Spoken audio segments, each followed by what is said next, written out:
Na década mais sombria da epidemia de HIV, quando hospitais lotavam e diagnósticos positivos se tornavam rotina, um homem cercado pelo vírus continuava testando negativo. Amigos adoeciam, parceiros morriam, mas o sangue de Stephen Crumb permanecia inexplicavelmente imune. Décadas depois, cientistas descobriram que a resposta estava escondida no próprio DNA dele, uma mutação rara que ajudaria a mudar o rumo dos tratamentos contra o HIV. A pergunta é: como um único corpo revelou uma falha no plano de um dos vírus mais devastadores da história? Curiosofobia. Nova York, início dos anos 80. As ruas de Greenwich Village ainda fervilham sobre luzes neon, vitrines acesas, música atravessando portas entreabertas. Jovens ocupam bares apertados, rindo alto, planejando o fim de semana seguinte como se o tempo fosse ilimitado. Mas algo começa a mudar. Homens saudáveis passam a aparecer em hospitais com infecções raras, pneumonias agressivas, manchas roxas que os médicos mal conseguem explicar. O sistema imunológico simplesmente colapsa. A palavra ainda não está consolidada, mas o agente já circula silenciosamente: o HIV. Naquele momento, ninguém compreendia completamente o mecanismo do vírus. Sabia-se apenas que ele destruía as defesas do corpo de forma progressiva e devastadora. Para determinados grupos sociais e redes de contato, a taxa de infecção crescia em ritmo alarmante. Apartamentos se transformam em quartos de recuperação improvisados. Telefones tocam com notícias cada vez mais difíceis. Um amigo hospitalizado, outro que não resiste. O círculo social começa a encolher, e no meio dessa sequência de diagnósticos positivos está um homem que compartilha os mesmos ambientes, os mesmos vínculos, as mesmas exposições. O nome dele é Stephen Crumb. Stephen não era um observador distante. Ele fazia parte daquela comunidade. Tinha parceiros que mais tarde testariam positivo. Estatisticamente, a probabilidade de infecção era extremamente alta. Ele decide fazer o teste. A espera pelo resultado é tensa, carregada de expectativa. O laboratório confirma: negativo. Um alívio breve. Algumas semanas depois, ele retorna. Novo exame. Negativo novamente. O tempo passa, mas o padrão não muda. Enquanto amigos perdem peso rapidamente e enfrentam internações sucessivas, Stephen permanece saudável. Naquela fase inicial da epidemia, a noção de resistência natural ao HIV praticamente não existia. A lógica científica indicava que exposição repetida resultaria em infecção. Em Nova York, alas hospitalares se enchem. A imprensa começa a relatar a nova síndrome. O medo se espalha, alimentado pela ausência de tratamento eficaz. Não há antirretrovirais consolidados, não há vacina, não há clareza sobre o futuro. Cada novo diagnóstico amplia a sensação de inevitabilidade. O que torna o caso de Stephen tão intrigante é que ele continuava testando negativo mesmo após exposições confirmadas. E isso começa a ultrapassar a ideia de sorte. Funerais se acumulam, o número de rostos conhecidos diminui. A culpa do sobrevivente começa a se instalar. Por que ele permanece intacto enquanto outros sucumbem? Cada resultado negativo traz não apenas alívio, mas desconforto. Ele observa a própria saúde com desconfiança, como se esperasse que o próximo exame finalmente revelasse o que todos consideram inevitável. A ciência ainda estava concentrada em entender como o vírus entrava nas células e destruía o sistema imunológico. Poucos imaginavam que a resposta pudesse estar na estrutura genética de alguém aparentemente comum. Os anos avançam. O HIV é identificado formalmente como o agente causador da AIDS. Pesquisadores iniciam uma corrida para compreender seu funcionamento microscópico. Enquanto isso, Stephen continua sendo um paradoxo vivo. Repetidos testes confirmam a ausência de infecção. Em retrospecto, casos como o dele seriam classificados como expostos não infectados, mas naquele período isso era praticamente um eníbila sem nome. O que parecia coincidência começa a assumir contornos de mistério biológico.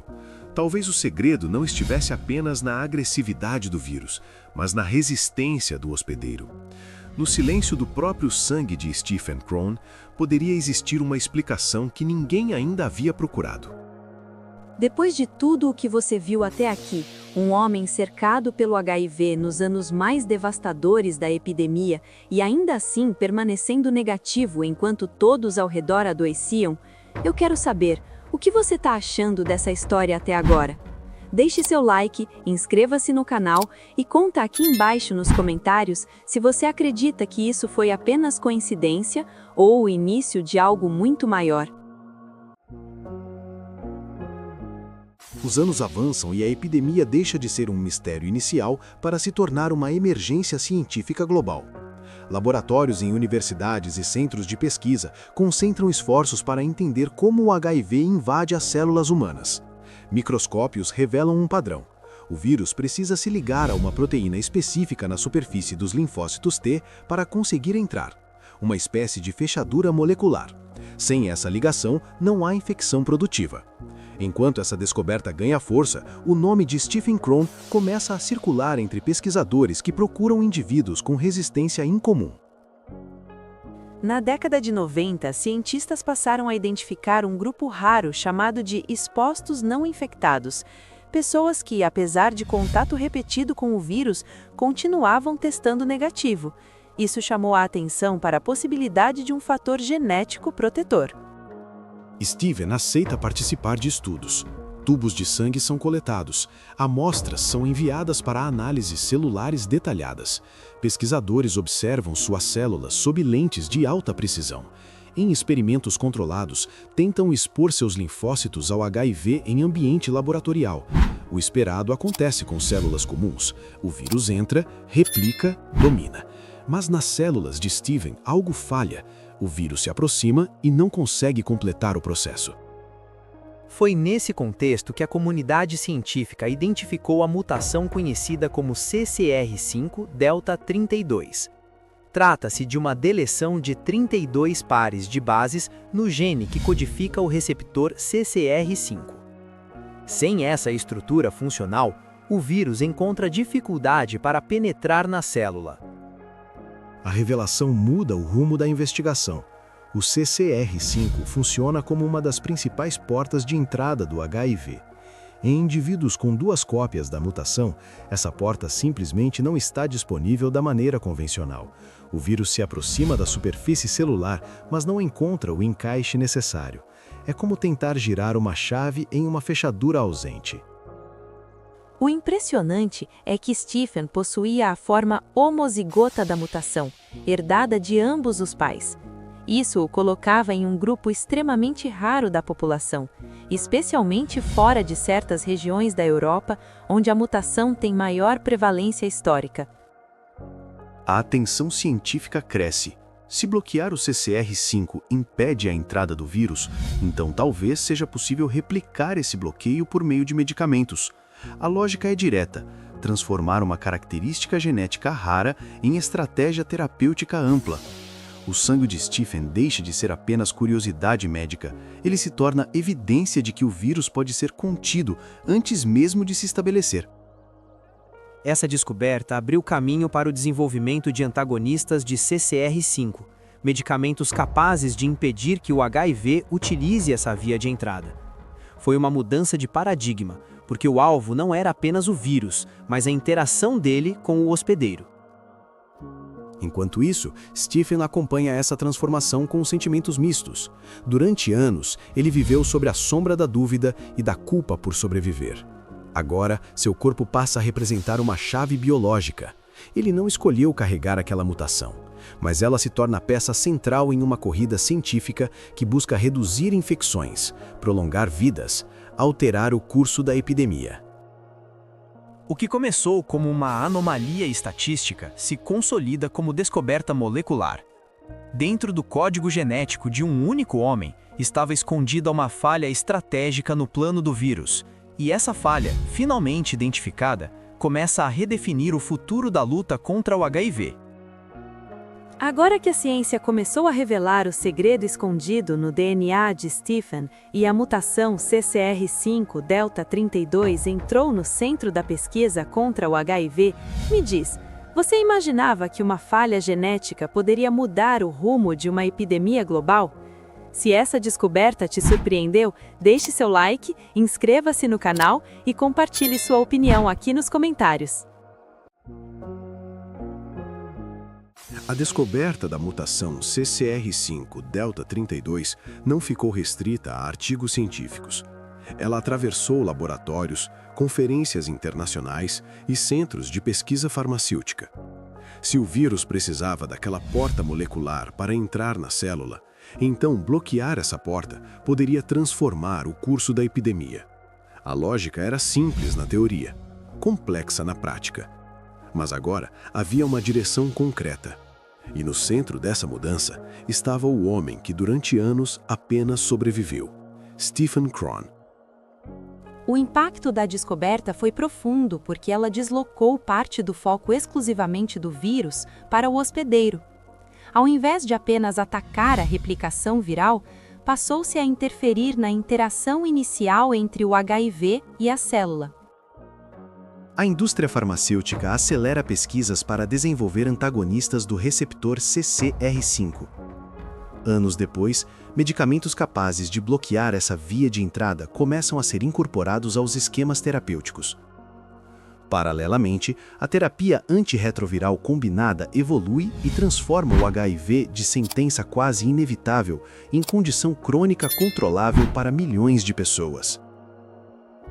Mas a influência da mutação vai além dos comprimidos. Em casos raríssimos, pacientes com HIV e câncer hematológico recebem transplantes de medula óssea de doadores portadores da mutação CCR5 delta 32. O resultado surpreende a comunidade médica. Após o transplante, o vírus torna-se indetectável por períodos prolongados. Esses episódios reacendem debates sobre cura funcional e erradicação viral. Esses casos não são soluções aplicáveis em larga escala, mas provaram um ponto crucial. Eliminar a funcionalidade do CCR5 pode, em circunstâncias específicas, impedir que o vírus se estabeleça novamente no organismo. Enquanto a ciência avança, Stephen observa o próprio papel nessa história. Ele não desenvolveu medicamentos, não liderou laboratórios, mas seu sangue, analisado repetidas vezes, ajudou a revelar uma vulnerabilidade no mecanismo do vírus. O que parecia uma coincidência cruel nos anos 80, sobreviver quando tantos não sobreviveram, transforma-se em peça essencial de uma revolução terapêutica. Existe um paradoxo silencioso na trajetória dele. A mesma característica genética que o protegeu também o colocou diante da perda constante de amigos. A resistência biológica não anulou o impacto emocional da epidemia. A narrativa não termina com celebração grandiosa. Stephen Krohn viveu carregando memórias de uma geração devastada. Em 2013, ele morre em Nova York. Não por AIDS, mas ele tirou sua própria vida, após enfrentar anos de depressão profunda. A ironia é inevitável. O homem cujo sistema imunológico resistiu ao vírus não conseguiu se blindar contra as cicatrizes invisíveis deixadas pela epidemia. A história dele revela duas camadas. Uma científica, que impulsionou avanços concretos no tratamento do HIV. Outra, humana, que expõe o peso psicológico de atravessar uma crise sanitária enquanto tantos ao redor sucumbiam. Hoje, milhões de pessoas vivem com HIV sob tratamento eficaz. A expectativa de vida aumentou drasticamente desde os anos mais sombrios da crise. Pesquisas continuam explorando estratégias de bloqueio do CCR5, edição genética e novas abordagens preventivas. Em cada avanço, há fragmentos daquela descoberta inicial, uma porta celular que não funcionava como esperado. No microscópio, a cena é quase imperceptível. Uma proteína ausente, uma chave que não encontra encaixe. Mas essa pequena falha molecular redefiniu possibilidades terapêuticas e abriu caminhos que antes pareciam inalcançáveis. A história de Stephen Crone não é apenas a de um homem que nunca contraiu HIV. É a de um código escondido no sangue que ajudou a reescrever estratégias médicas globais. Entre perdas irreparáveis e avanços científicos, permanece a constatação silenciosa. Às vezes, a maior ruptura na trajetória de uma epidemia nasce de uma exceção improvável. A história de Stephen Crone mostra que, às vezes, a resposta para uma das maiores crises da humanidade pode estar escondida no detalhe mais improvável do nosso próprio DNA. Se você gosta de mergulhar em histórias reais que misturam ciência, mistério e reviravoltas que mudaram o mundo, deixe seu like, inscreva-se no Curiosofobia e ative o sininho para não perder os próximos documentários, porque a próxima história pode ser tão surpreendente quanto essa.